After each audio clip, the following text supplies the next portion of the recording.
Alrighty. So, if you could give some of your background. Okay. Sorry. My name is Adam Valenta. I'm a senior at Texas A&M right now, graduating soon. This is, I'm so sorry. That's okay. Michael Girdley is my name. It's totally fine. No, it's part of a good story. Yeah. I'm like a total pinch hitter. We did no prep. Yeah, we did no prep. This is going to be great. We're going to have fun. All right, cool. I think she's shutting those doors. Oh, perfect. So if you could give some of your background Yeah, sure. on who you are, how you got into entrepreneurship. Okay. Cool. So I tell people now I'm really in the third phase of my career. So the first phase was working for other people. So I graduated from college with a computer science degree, had always been into computers. And then I went and worked for other people first as an engineer, and then I realized I liked people a lot more than computers. And so I weaseled my way into marketing and started to work in the marketing department in software companies in San Francisco. And then around 2003, my dad at the time, who was getting ready to turn 60, decided he wanted to retire. And I'm from San Antonio originally. Turned out to be one of the people who tried to escape San Antonio. And some of us never come back, but some of us do come back. I was one of the ones that's come back. And to be fair, at the time I left San Antonio in 2003, it was not the thriving metropolis you guys saw last week, full of promise, hope, and decent food. When I came back, literally my mom said, "Oh, it's great here now. We just got the best restaurant." I was like, "Oh, what is it, Mom? Tell me all about it." P.F. Chang's. We got P.F. Chang's. And I'm like, P.F. Chang's? Ah. So anyway, it's a different world now with the Pearl and all the culinary stuff. It's pretty awesome. But my dad called me up. I was in San Francisco. I was bored, believe it or not. I was bored in San Francisco of working for fast-moving technology companies. My dad said, "I want to retire out of the family business. I want you to come back and run it." So that's the second phase of my career, when I went from working for other people to becoming and learning how to be a CEO. And the business I got into, that's our family business, which we still own, is a fireworks company. So I guarantee I'm the only person you've ever had up here on this stuff that's owned and been a CEO of a fireworks company. But that was super cool. Can we keep going, or you want to shut up? Okay. I like that. Yeah. So that was super cool, because like the big gap that I think a ton of people have when they get into technology entrepreneurship in particular is like they've never run a real business. Like they don't know, like, oh man, like making payroll is hard. Like, oh no, like what is it like to actually do like real marketing, like in a newspaper, right? Or like sign a lease with somebody. Like that's all the stuff I had to go from doing technology to doing the least technologically sophisticated business in the world, which is like putting shacks on the side of the road and putting explosives in them and selling them to people who are oftentimes intoxicated, right? Like that's the business, right? And literally we would buy products from the Chinese and we would sell them to Mexico. Like my dad was like, "Look, you want to learn negotiating? I'm going to teach you how it works. You're going to have to buy from some Chinese people and you're going to have to sell to people in Mexico. That'll be great, right?" So you learn a lot of negotiating when that all happens. So I ran that company for 8-9 years as CEO. The last 5 of it, I was really burnt out on it, and that was a real self-educational period for me, which is I learned that I want to live in a creative space. I'm a great person to have one-time insights. I'm a great person to come in and solve really hard problems. I'm a terrible person to make sure the trains run on time. The first train shows up, great. The second train might show up. The third one, good luck, right? It's not going to show up. That's not me. I'm not good at that. And so at that point, I said, look, what I need to do is I need to figure out how to get back into this creative space where I can be building things, or I can be creating things, or I can have insights that actually matter, not worrying about like, hey, we're going to make payroll again this week? Fantastic. Like, boring. Totally boring. So that's where, I made the transition to go back into tech, and where Geekdom was like super transformative to me. I told the story about when I met Nick, who was supposed to be a real speaker, and you get me, the fake speaker. But that was where, like, I went in San Antonio before Geekdom. Like, there was no way I could have found my tribe of like entrepreneurial tech people. Like, they were just spread out through the city. I didn't know where to find them. Whereas you go to Austin or San Francisco or portions of New York, like that's everybody. In San Antonio, it's 3.1 million people, but only a small percentage of us are that kind of mindset. So I found that tribe there, and it's turned into starting well, basically 4 different companies that I'm involved in. So you have serial entrepreneurs. I'm a parallel entrepreneur. That's what I was thinking about on the way down. I was like, how do I describe myself? I'm a parallel entrepreneur, right? And that's where, like, I think what I've figured out how to do is start multiple things and figure out how to get myself to where I can help them, but not be essential to the day-to-day of those. So in 2013, we started a coding boot camp called CodeUp. It's pretty highly regarded these days. Mostly highly regarded because we managed to stay in business while everybody else has gone out of business. Started a venture capital fund, which I still work on.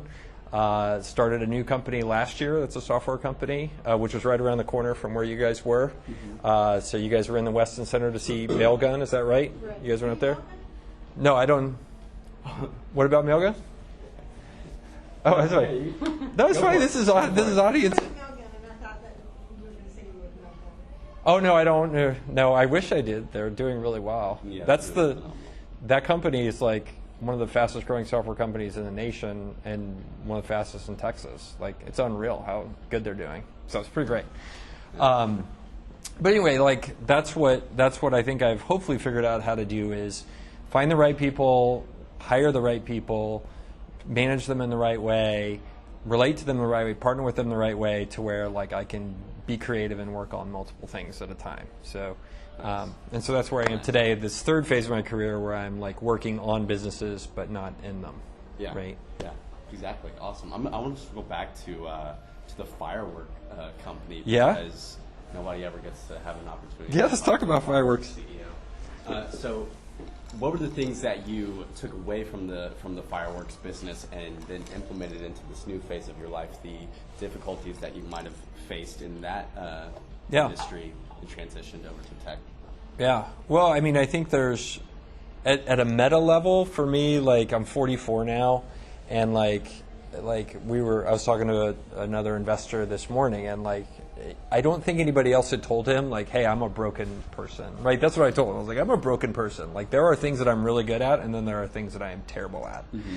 And like, at this stage of running being multiple time CEO of a company, like I feel like the enlightenment for me is just an understanding, like, oh, I'm lumpy in terms of what I'm good at, and I should really accentuate those good things. So at a meta level, that's what fireworks taught me. Like, like running these operational things and detail-oriented things, like, I should really find some people that are good at that as opposed to expecting myself to be good at it. It's kind of like, you ever heard the phrase about asking a cat to bark? You ever do that? No. Yeah, I had an old boss who was terrible, and she'd be like, "That's like," she was the worst boss I ever had. So, but anyway, she said something really funny once. She's like, "That guy, it's like asking a cat to bark," and I was like, "That is the smartest thing you've ever said." Yeah. So anyway, I think that that's it. In terms of micro stuff, I've been personally. One time, a friend of mine said, we were mentoring companies together, and I felt kind of insecure about it. And he goes, Girdley? And I was like, yeah. He goes, you don't know all the stuff you know, right? And we were like helping somebody, no offense, but your age, right? Like your brain's not done developing yet. You got a couple more years, so your brain even stops developing. Like, there's so much in life that, like, he's like, you don't know what you know. And there's just so many things that you learn about the nuances of how people act, like how they're gonna rip you off, like all kinds of stuff that's just like that way. So yeah, good. I've made it 10 minutes. I've already insulted you twice, and it's going really well. So. No, we're good. We're good. That's all right. Me better than other people. Yeah, no problem. So I want you to talk about your idea of CodeUp. Yeah. And where that idea came from. I want you to start with the BS reason, and give me the truthful reason, and then also explain its growth a little bit. Yeah. So CodeUp's an 18-week accelerated learning program. It's a boot camp style learning. Hey, welcome. Yeah, we're having fun. So basically, it's designed to get people jobs in as programmers, right? So. And so you've seen these kind of programs pop up in different places. What I think CodeUp has done that's really smart is early on we realized we're not in the education business, we're in the change people's lives business by getting them coding jobs. Okay, so it's a slightly different twist on what most people think. Why does a college exist? Well, for you to get a degree so somebody will hire you, right? CodeUp is not in that business. Nobody gives a crap about our certificate. We print it out in Microsoft Word. Who cares? What matters is, do we get you jobs? And the CodeUp where it's super unique is everybody that pays for the program goes through it and graduates. If you don't get a job within 6 months, they give you back all your money. Right? How cool would it be if A&M gave you back all your money if you didn't get a job after graduating? I would love that. Yeah, yeah. But anyway, but then you have to change everything about the DNA of your company to make that important. And so probably 2 years ago, a couple staffers who are no longer with us at CodeUp came to me and the other board members and said, hey, we want to get rid of this job guarantee thing. So how do you think we felt about that? Not okay. Yeah, we said go back in there and do your job, right? Like, so you're telling me you don't want to deliver on what you're actually promising to people. But anyway, so that's like CodeUp's whole DNA and the reason it exists. So, the official answer and the kind of the truth is, like, I was mentoring a lot of companies and investing them in San Antonio, and I kept seeing none of them could hire programmers. So we said, well, why don't we just copy some other program and create some programmers and make them jobs? The short answer is, yeah, we saw some other guys making money doing it in Seattle, so we thought we could do it better. So late one night, I told my wife, I was like, hey, you should start this company. And she said, no, I'm too busy. And so I texted my office mate at the time at Geekdom, who is a really great guy and CEO now of CodeUp. And I said, hey, we should start this company. He said, great, let's do it. Oh, I have a problem. I said, what? And he said, well, I just started another company 2 weeks ago. So I was like, okay, we'll figure out something to deal with that. So anyway, the three of us started the company together. And it worked out. Yeah, it's going great. Awesome. It's going great. Awesome. So how many employees does it have now? They're at 23. 23? Yeah. Okay. Yeah. Nice. I love it. It's pretty crazy. Could you explain some of the biggest difficulties you experienced in that business? Sure. Well, I mean, the hardest part of any business is getting that initial traction.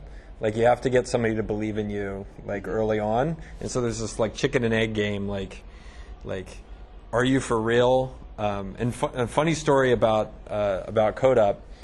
I have a friend of mine who lived in the neighborhood, and he should have been hiring CodeUp grads, like he needed them.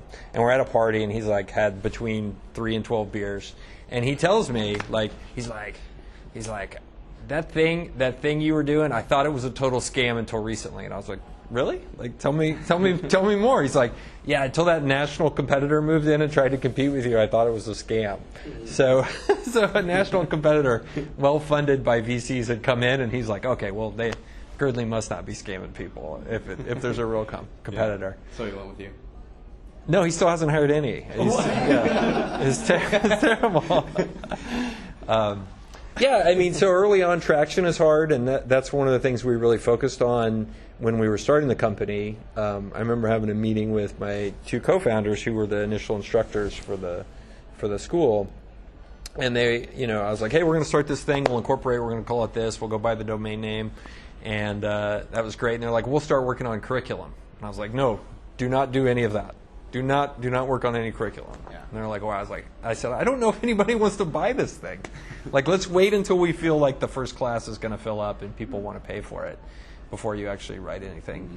So that's what we did over the first 3 months. Was we put up like one of those little site builder websites. I started going to everything, got CodeUp T-shirts, and started telling everybody about it and seeing if people would put down money for it. Nice. And so once we had the class about half full, and our goal was to get 15 people, then I said, okay, you can start working on curriculum.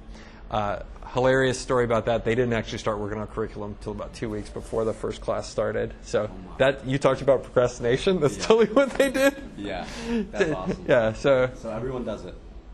Everyone procrastinates. Yes, some people don't, but everyone in this room does. So yeah, we had regulatory challenges. We still do. Believe it or not, those type of schools are heavily regulated. So, do you guys know about that? Do you want to hear about it? I do not know. Yeah, so career schools and colleges are, if we're regulated under the same regulations as like beauty colleges and truck driving schools. Really? Yeah. So there's all these bizarre rules. So like Texas A&M, well, let's say, not Texas A&M, let's say any college that's accredited nationally by an accrediting body can go and put up a billboard that says, come to our school, you'll get a job. They can say that legally. CodeUp cannot even hint that we actually, of any guarantee of getting people a job. That's the rule. Huh. So we are much more heavily regulated than the accredited schools. So it's bizarre. That's crazy. Yeah, we drive past every day. The Alamo Community Colleges in San Antonio says, come to our school, get a community college associate's degree, get a job. And we can't say that. Wow. So That's it's bizarre. wild. It's bizarre. That's crazy. Yeah. So how do you advertise your guarantee then? That is still in discussion with the state. So, What yeah. if you were to just get a, do a partnership with a local university or the community college? Yeah. Yeah. Why don't you just change the rule? Yeah. When the guy bought Past Blue Ribbon and Right. SEC said you can't do that, you can't start a website, do that, you freaking went and made the Startup Act, so now everybody Yeah. can vouch for them. Like, that's a terrible rule. Yeah. I would just change it. Dang.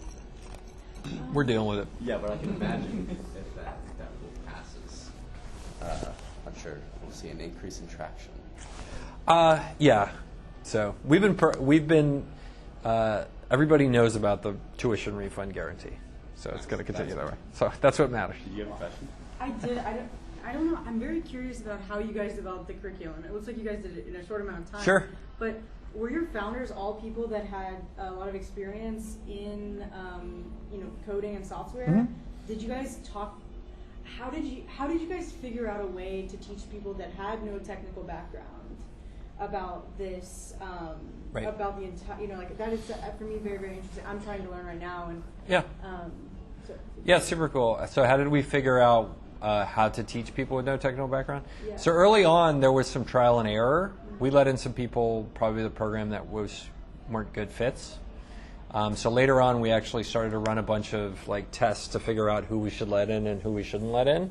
Believe it or not, there's a hugely strong correlation between your ability to do algebra and your ability to be a decent programmer. So now actually everybody that applies to CodeUp has to do a math test or we don't let you in. Yeah, if you don't pass the math test, we don't let you in. Yeah.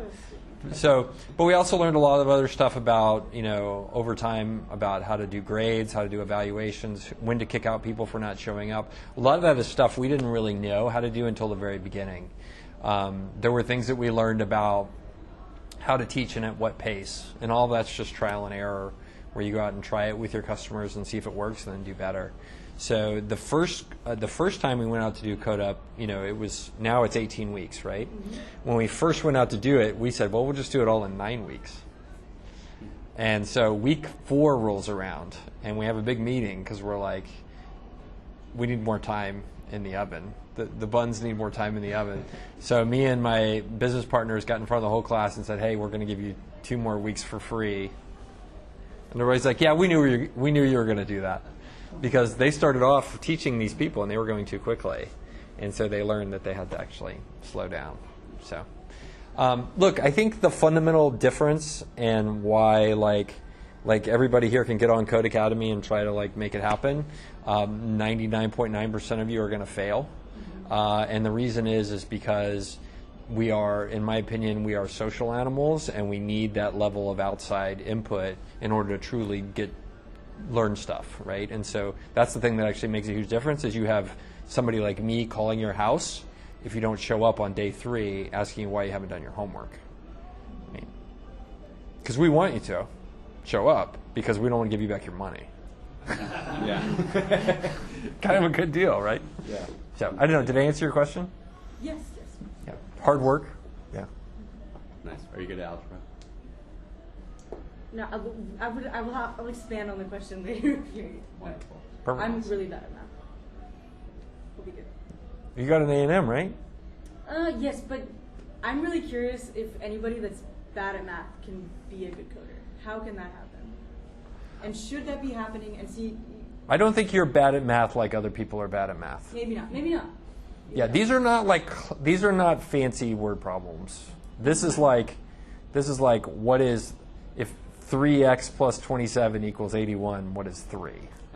Because I spoke to Dirk, That's algebra, but that's not what you're thinking about. Dirk's last name? Albendorf? Albinder. Do you know Dirk? Uh-huh. Right? So he was telling me that he goes to you guys to hire for his startups. Yeah. And he was saying it's because it's not so much for him about people that have a ton of years of coding experience. Right. It's more that they can talk to people and that they can identify the right problem and create the right program and ask the right questions. Right. And so that to me is saying that maybe with time, as coding gets more and more intuitive and less like super tedious, Sure. it's more about that like great logic, great creativity, lots of curiosity. And do you guys, is that a part of your curriculum? Is there a science to the curriculum? Did you read books about teaching coding? Are there books about teaching? I'm just curious about all this stuff. I'm sure there are But books we still about have it. to go. We can talk about this later, too. Yeah. If this is boring to everybody. No, it's not. I mean, it's fine. You should come visit CodeUp. Yeah, I probably Yeah, drive on down. I've definitely looked it up. Just give him your money and you'll be all right. No, just go check it out. You don't have to. Awesome. Our students right now are not our problem. We got a lot of them. So. Yeah. Other problems. I would imagine. Yeah. So if you could dive in more to the fund and how you go about vetting companies. Yeah. So I started in 2014 a venture capital fund with a couple other partners. So we've raised 2 different funds. The second fund was $20 million, which is pretty good. And we invest in early stage internet tech startups. So anything that's internet tech related, could be just software, SaaS, robotics, like all that kind of stuff is stuff we've gone in. So, and I think this is important for anybody thinking about raising money. You need to think about what the economic model is for the person that's going to give you money. Like what's in it for them, right? So a lot of times we have people come to us and say, like, I want you to invest in my idea. I think it could be a nice business. We don't invest in nice businesses because we're a venture capital fund. Do you guys know how the economics of a venture capital fund work? No, Yeah. you can dive into it a little bit. Okay. So a typical venture capital fund, let's go say you're one of the big names of venture capital, like Andreessen Horowitz or Sequoia or one of those guys. They'll take a fund and they'll go raise a couple $100 million. They'll put that money into 25 to 30 companies, maybe, sometimes 20 companies. Out of that, there will be a power law distribution. Have you guys heard of that? Do you know what a power law distribution is? Yeah. See, you guys are good at math. Yeah. That's what I'm talking about. So power law distribution basically looks like this, right? There's like 2 or 3 things out of the whole thing that matter, and then there's everybody else, right? So so if you go look at, say, Rackspace, you guys know Rackspace, the company you guys went and visited? They're part of an actual really famous fund from a firm called Sequoia. And that's one of the oldest kind of big boy venture capital firms out in Menlo Park. True story, I interviewed there. They didn't hire me. Fantastic, right? Aren't they the biggest fund now in America? I have no idea, but that sounds like a good. That sounds like a good fact. But there were 2 deals out of that fund that made money: Rackspace and Google. Guess what? Everything else comprised for the return of that fund. Noise. Like they might have gotten their money back, they might have not, but it was all noise, right? So that means that you, as a fund that has our kind of classic model, where if you give us $100, I have to come back and give you $300. Hopefully, right, in the next 3 to 5 years or 5 to 7 years. That means I need to go optimize for finding that thing that can be the next Rackspace, the next Dell, the next Uber, not the next nice business. Yeah. Right? And so, like, that comes down to the fundamental thing is when people go raise money for their startup or get money for a venture, like, you really have to think about the people investing in you as customers. Because you're selling them something. You have to find out what they're trying to buy. Does that make sense? Yeah. So somebody in our situation, like, if you're going to tell me that you're going to have a $10 million business in 5 years, I don't care. Total noise. Show me how you're going to have a $1 billion business in 5 to 7 years. Like, that's interesting. So anyway, that kind of comes down to the first thing to do if you're trying to raise money is really think about what the other side is going to get out of it, because it's not just a give and take situation. It's like both sides need to be getting something out of it. Yeah, exactly. So for us, we have that very narrow constraint, right? We're investing at a certain stage. We're investing in businesses of this type. We're investing at any geography in North America. And we have to check that box and say, what is the likelihood that this team in this space with this approach is going to get lucky enough that they're going to be worth $100 million or $200 million in 5 to 7 years? Nice. Have y'all had any exits? Yeah, we just had one the other day. So a company of ours that was a direct-to-consumer couch building business. Huh. So they were Casper for couches, basically. They sold. It was not a huge exit, but it was something that was got all of our money back and some, so it's pretty good. A couple companies from our first fund have sold. And then the cool thing is in venture, right, we're still early in those funds. It's still only like year 4. The compounding that gets really interesting is later on. So like some of the companies we've invested in, say at like a $3 million valuation 2.5-3 years ago, are taking in money at an $80 million valuation now. So on paper, it's really good. Yeah. But cash on cash is fine. But if you think about it, do you want to be, what's interesting about compounding? Is it year 1 through 7 or year 7 through 15, right? Now's where the real percolating happens, when you have an $80 million company that grows 50% in valuation. Like, that's really exciting. A $2 million company that grows at 50% valuation, Yeah. cool, but only if it keeps happening. So. Right. Could you go into the thing we discussed earlier, the wheelchair company in Toronto, as well as the what exactly was it? This little box that makes you. Oh, the salad? Yes. Salad? Yeah. So we kind of invest in two different types of businesses. One is just plain old boring software companies. By the way, software is not boring. If you guys are interested in the economics of software, it's awesome. But we also invest in these things that we kind of consider big ideas in moonshot-oriented type businesses. So one of them is a company located out of Toronto, run by some Indian immigrants that are there that came out of University of Toronto and University of Waterloo. And they are basically, their mission over time, over the next decade, is to get everybody who's in a wheelchair out of one. And they're doing it by creating exoskeletons. And they're starting with kids in wheelchairs, especially ones with muscular dystrophy, spina bifida, stuff like that. And I don't know, I didn't know this was a problem until I met these guys, but basically there's a real problem when young kids are in wheelchairs. And you guys know have you guys heard of these problems? It's horrible. I had never heard of this until these guys told me.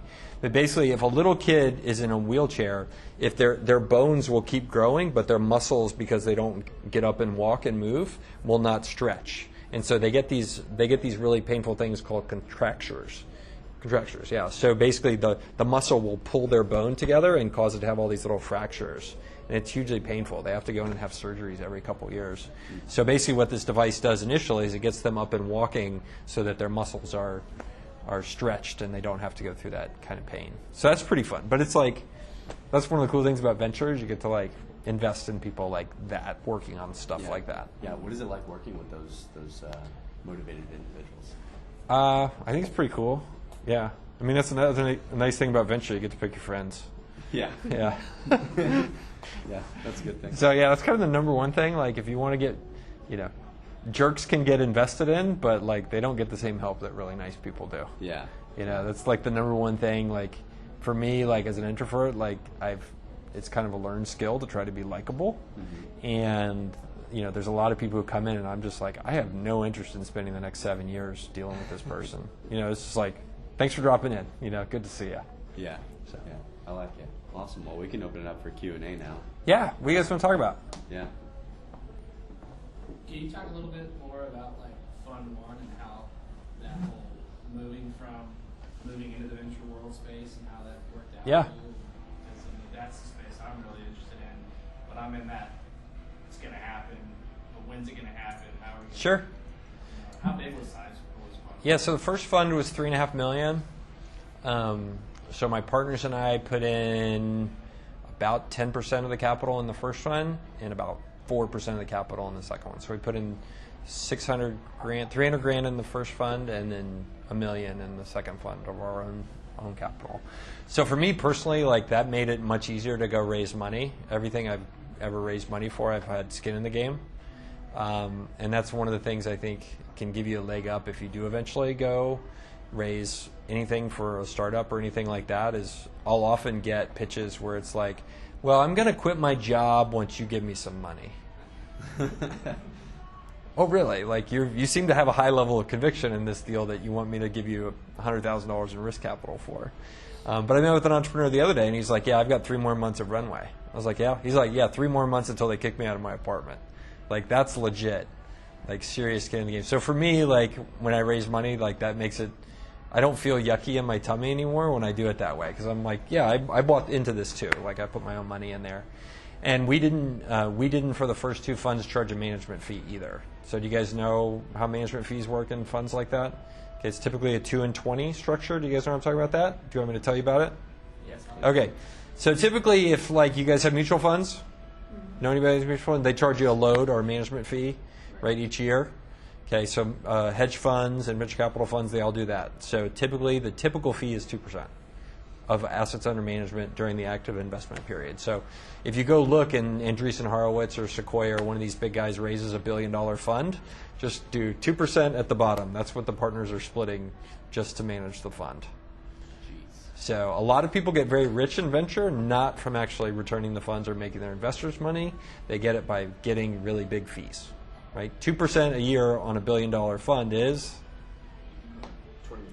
$20 million, right? That's a lot of houses in Atherton and Menlo Park, right?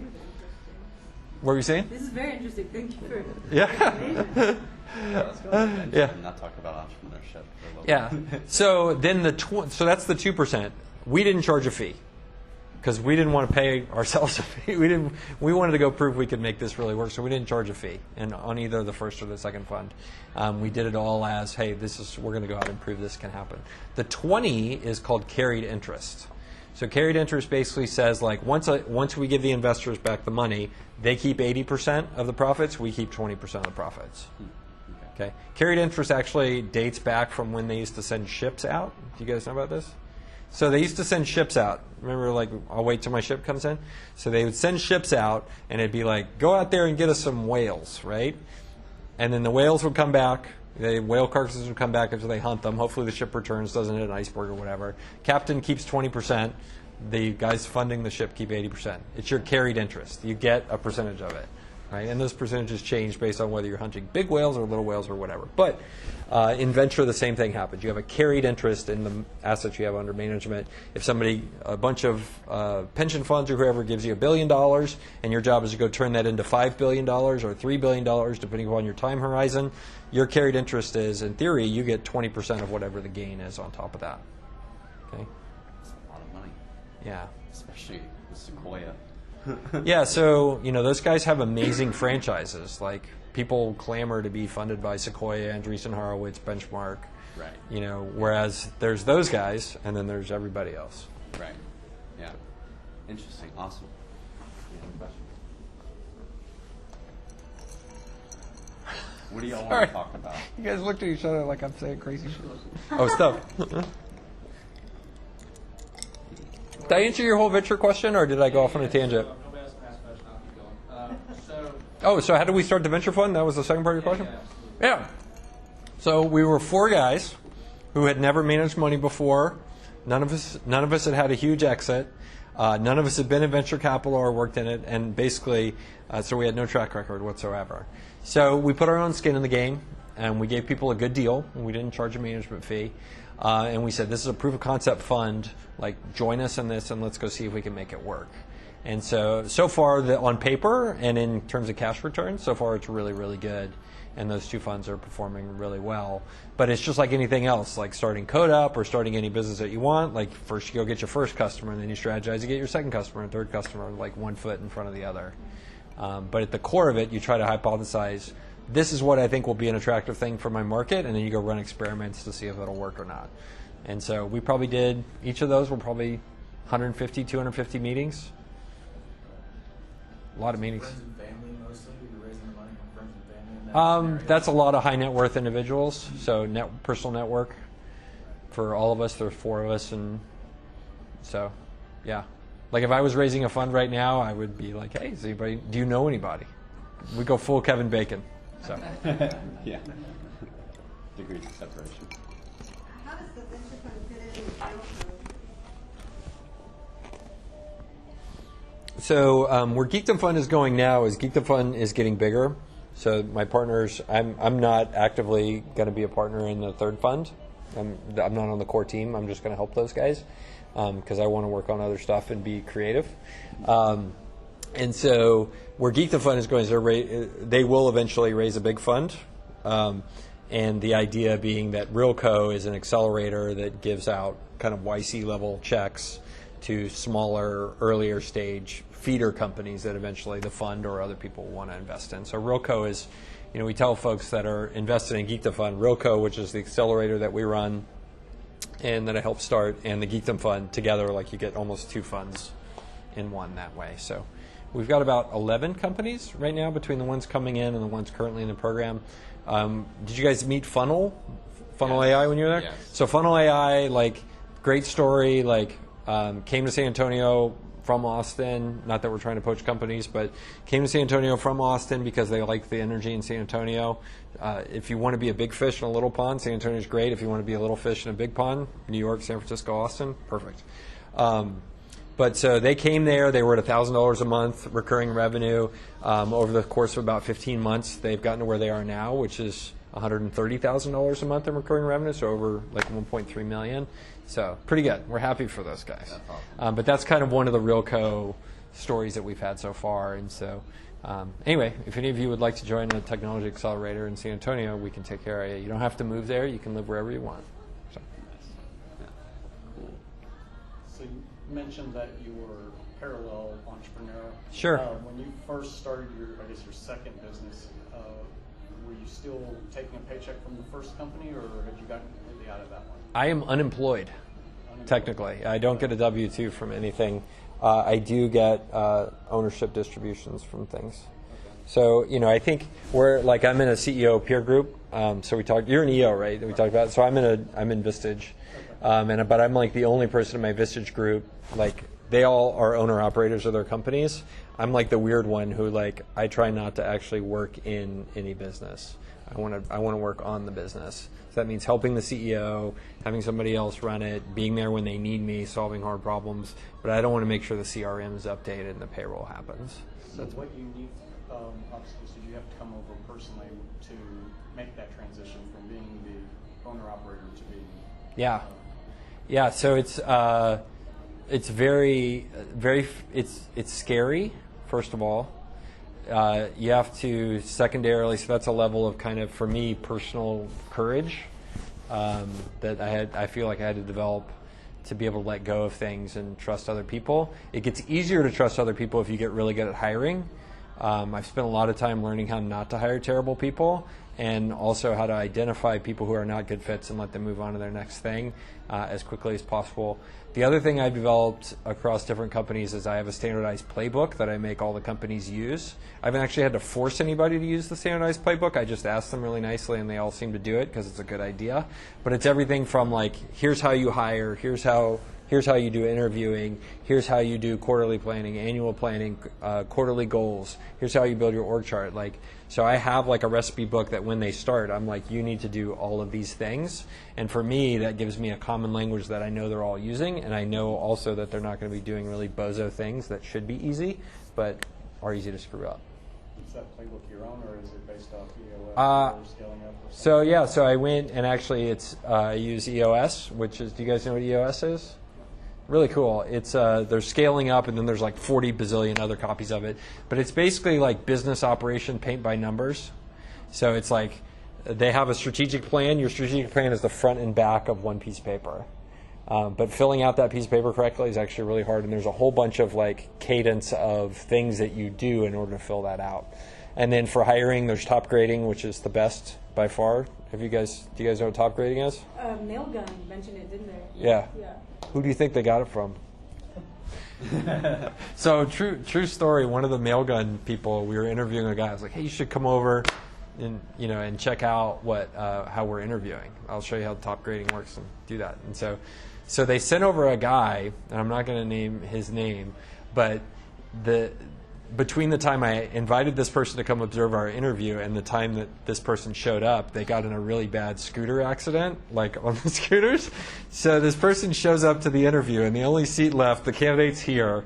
I'm sitting here. My business partner is sitting here. The only chair is right here. So the person from said company comes in, sits down, and literally looks like he just got out of a fight with Mike Tyson. He's got a bandage on here, and there's this bloody gash on his face. And so he looks like he's a big guy. Looks like he got in a fight. So it was awesome. It really helped. We didn't hire that person, but So Mailgun uses it. Yeah, it's awesome. So much about how we all classically think about hiring is just totally wrong. It's just backwards. The idea that you're going to learn anything about a person in 10, 30-minute, how are you, what's your cousin, where'd you go to school, interviews, it's just total BS. And the cool thing about top grading is that it realizes if you want to identify a high performer, there's two things that will tell you who's a high performer better than anything else. One is what other people will say about them. High performers have lots of people that will say great things about them. And then also what that person has done in the past. Past performance is the best way to tell if somebody's going to be a really good employee. So anyway, that's just one of the components, and I spent a number of years like identifying these are all solved problems. What is the best system to go do this? Like, how do I build a repeatable sales model? All right, here's how you do it. How do you build a sales comp plan? Here's how you do it. So I have those all gathered up that I then go to the company and say, do it this way. So, you know how Y Combinator throws their safe documents and things like that up on GitHub? Are you guys thinking about doing that for any of these documents? We use those. I mean, they're pretty good. No, So- I mean, like your stuff that you've created, this playbook. Oh, yeah, I was going to put it on my website, and then, like, I haven't done it yet. So, I haven't, if you want to email me, I got it on a Google Doc, but yeah. But yeah, no, it works out pretty well. So, yeah, happy to share it. So, it's just some stuff I copied from other people. So. Yeah, that's what it is. Emulation. Anything else? I think Steve would like to make an announcement after that. Oh, Dan? So I have a question on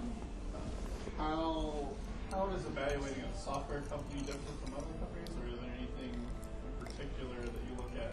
What are you evaluating a software company for purchase or for venture? Either. I mean, I don't know. So those are kind of very nuanced things, right? So evaluation is somebody's opinion on what the thing is worth. So it's different things are worth different things to different people, right?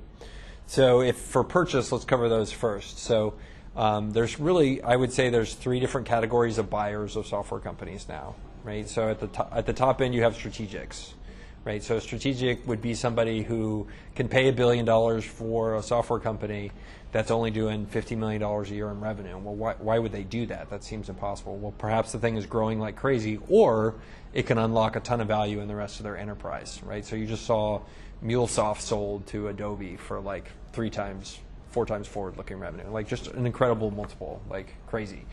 And now it's a strategic, right? Because Adobe thinks it can grow the rest of its business when it has that, right? I think I'm giving you the right names, but basically the idea. So those guys will value it based on creating a model on the strategic value of what they're going to unlock, right? So that's one way they get valued. The second group that will go and buy software companies are private equity companies like Vista and stuff like that. Have you guys heard of them? So that's kind of like a VC fund, but it's a private equity fund. They buy whole companies or significant stakes in companies, invest money in them, and then they try to flip them to the next person. Okay, so that's kind of the second category. They'll build a financial model based on, okay, if we take this business, here's some assumptions. We're going to buy it for X. We're going to put X amount more money in it. We're going to make these team changes, and then it's going to turn into this amount of growth and this amount of revenue, which we think will be this valuable to the next buyer, right? And so that's a lot of times what the PE guys are doing is you have the mid-market PE guys who are playing in the small to mid-size. They'll juice up a company and give it steroids. And then they'll sell it to the next bigger guy, and he'll do it and sell it to the next bigger guy, right? And the fish keep eating the little fish all the way down. So those guys will value it based on that kind of economic model. Then there is a third category, which is the financial buyers. And those guys are pretty straightforward, right? And so one of the companies I'm involved in is doing just that, where we go and we look at a company just as a prediction of what the cash flow can be out of that, and we do a discounted cash flow model. Have you guys heard of that? Okay, if you take in economics, like time value of money and stuff like that. So we'll basically, we'll plug it into a model and say, okay, we think the growth is going to be 5% year over year. We think the costs are going to be this. We think the cash flow looks like this. Therefore, we want to reach a hurdle rate IRR for our own needs, and we'll buy it for X, right? And so that's how that other valuation is. It's very familiar economists. Okay, so that's you're buying a whole business. Now then there's the minority investors who are like venture investors like us, okay? So in venture, remember we talked about the power law distribution of results, right? So like in the ride-sharing market, there's Uber, Lyft, and then who's third place? Who cares, right? So like that's the way a lot of markets work. Who's the number 1 CRM? Who's number 2? Who's third? It's a big market, so you can still do okay, but you're not going to be as big as those guys, right? And so Graham talks about this idea a lot. Has he been up here to talk about the ladders, right? The Jack Trout. Okay. So same thing. In venture, it's winner take all. And those markets, what you're betting is this going to be the company that I bet in that's going to own a really big market someday, right? Am I betting on Airbnb, VBRO, or who cares, right? Which one of those is there? So what venture is picking a reasonable valuation at this point with the expectation that you're going to get into the right train that will eventually be the next Airbnb or Rackspace or Dell, right? That's multi-billion-dollar exit. So valuations are important, but not as crazy important as in the full acquirers that I just told you about, right? So typically where guys like us or VCs will price stuff is we're seeing deals all the time. We know where the market is, right? So we'll know like, oh, based on this, if you're in Austin or you're in College Station, like are you in Houston or San Antonio, based on this type of founder, you're probably trading for $3 million cap. Right? And that's a note, or $4 million valuation, or whatever. Or you've reached this level of milestone, you're doing a Series A, you're raising this much, we'll know. And so that's why most people who are raising money as a startup in that kind of second bucket, your job is just to figure out how much money you need to reach your next set of milestones, and then let the market, the investors, tell you what valuation they want to pay. So yeah. Question. Well, talking about power law distribution, you look at the firms on Sandal Road. Doesn't seem to apply there as much. And I was wondering if you might have some ideas on why that might be. I mean, if you look at like Sequoia or Bessemer or Excel or whatever, all of these massive firms, benchmark, I mean, they're like, they all raise billion-dollar funds, 8 to 16Z, but there doesn't seem to be one that's like, 10 times bigger than the next. Yeah, okay, so great question. So what you're not thinking about is there's a bazillion also run Very true. firms. You're saying that all of those companies together are the top of the pyramid? Yeah. Okay, all right. That makes Yeah, sense. for sure. But why is it that one of them hasn't become the dominant? I think it is a practicality standpoint. Like, remember, this is a human touch business. Like, there's just, I mean, if you look at the Bay Area combined with the rest of the world, like, there's just too much for anybody to own all of it and take a hugely market, huge position in it like that. I mean, if you're in San Francisco next time, go down to have you been to San Francisco? Oh, yeah. Yeah, like go down to that ferry building where the market is and like walk around. There's more venture capital in that building than most of Texas. Like I walked around one day, I was like, there's more VC here than all of Texas put together. And that's changed a little bit recently with some of the bigger Series B funds coming in. But still, for all those guys, for every one of those guys, there's 50 like Joe Schmo funds. So do you think that that's bigger now than Sandal Road and Menlo Park? Or do you think that? I think most of the center of gravity is moving to San Francisco for all those guys. They're all open offices up there. Yeah. The partners don't want to live in Menlo Park. They all want to live in San Francisco. So. I mean, the weather's nice. I would totally live in Atherton if somebody paid me 10 times the amount of money I make now. Cool. Thank you. Cool. What else are you going to Awesome. Any book recommendations, podcast recommendations? What do you want to learn? Coding. Well, yeah, I'm trying to learn everything, but that's not a great. How do you decide what to learn? I like to read things that are. So I probably am reading. Last year I read 50 odd books. Mm-hmm. My reading is different than other people's reading, though. I'm reading to learn. I'm not reading to finish. Right. So a lot of times I'll just skip through stuff that. That is boring. I already know it. So I'm looking for things to change my thinking on things whenever I read a book. So, that's the coolest thing about being a person of action, of going to do stuff, is you're going to run into problems, right? And if you can go optimize your reading and learning for things that are going to make a big difference for you, like that's where you're going to see the most value of that. And that's where you can go ask people who are big readers, like, what book do you recommend? Well, what's your current problem? What are you worried about? And then that will make a very meaningful. You're going to be super motivated to read that book because that book's solving a real problem for you. For me, like reading about top grading and learning about hiring and studying all that stuff. Do you know why I got motivated about that? I made some bad hires. Yeah, I was like, this sucks. I don't want to do this anymore. Firing people is totally lame. Like, not interesting. So anyway, that's what I would say. But yeah, what are you stuck on? What do you want to learn? I'll tell you what. Yeah, right now I'm really into O'Reilly. I use a lot of O'Reilly to build my competencies. But is there any other ones that for programming? Yeah, for programming. I don't read a lot of programming books anymore. Yeah, I read business books. I'm a business nerd. So do you ever use your hiring, like you're developing hires at Kodak, right? So do you use, you're not just teaching them coding, you're teaching them, to be a good programmer and developer. And so do you use those sort of business book concepts, and how do you put that in with the technical curriculum? Yeah, no, I dig what you're saying. So, I mean, there's a lot of functional things that CodeUp does, like teaches you how to actually build like a resume that doesn't suck, teaches you how to interview, teaches you actually how to build a personal network, teaches you how to build a personal brand. So they do those kind of things. So all those are lessons learned from real life things and then from reading, for sure. And a lot of that is stuff that the staff right now is just like, I think that's like the most beautiful thing about business building, and the greatest gift you can give somebody is when you can put them into a role that they thrive in and that they're born to do, right? Like what I do now and what my career is, I am born to do this.